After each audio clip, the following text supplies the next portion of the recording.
विश्व के कोने कोने में यूट्यूब के माध्यम से हमसे गुरु मंत्र लेकर वैदिक परंपरा में आगे बढ़ने वाले मेरी प्रिय शिष्यों, सज्जन और सन्नारियों, रामायण की छोटी छोटी बातें लेकर मैं आया हूँ।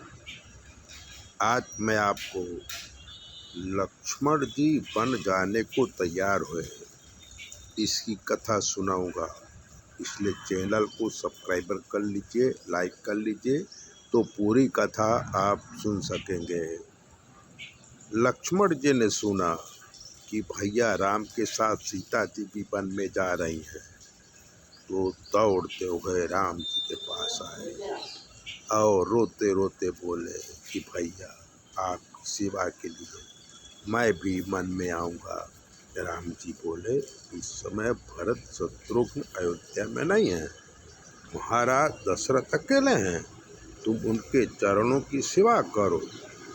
राम जी की ऐसी वाणी सुन लक्ष्मण जी राम के पैर पकड़कर रोने लगे और बोले कि हे नाथ, मैं आपका सेवक हूँ, अगर आपने मेरा त्याग किया तो अपने प्राणों की आहुति दे दूंगा। लक्ष्मण का दृढ़ निश्चय देख राम ने लक्ष्मण को वन में आने की अनुमति दे दी। तब राम, सीता, लक्ष्मण माता सुमित्रा से मिलने पहुँचे। सुमित्रा जी राम, लक्ष्मण, सीता का वन गमन सुन बहुत चिंतित हो गई और लक्ष्मण की ओर देखकर बोली, पुत्र लक्ष्मण, सीता तेरी भाभी नहीं पर माँ है, राम तेरे भैया नहीं पर पिता हैं।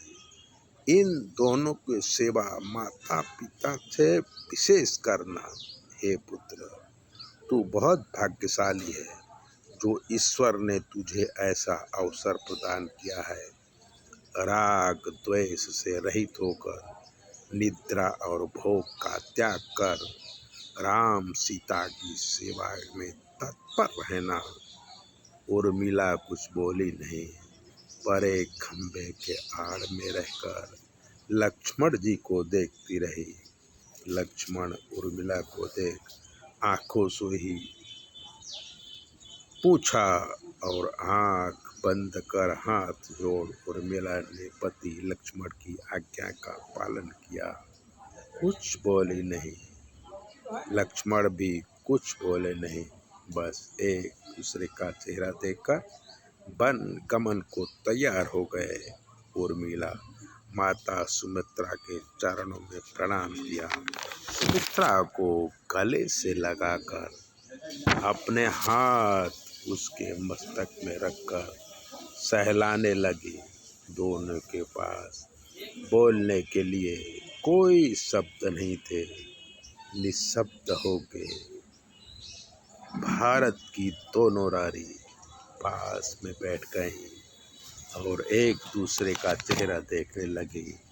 ऐसे ही दिव्य बातें सुनने के लिए, जानने के लिए चैनल को सब्सक्राइबर कर लीजिए, लाइक कर दीजिए। और अगर आपके जीवन में कोई भी कष्ट है तो 9825200108 पर फ़ोन करिए। हम आपके सारे ग्रहों के विषय में बताएंगे। अगर कोई ग्रह खराब होगा तो उसका निवारण भी कर देंगे।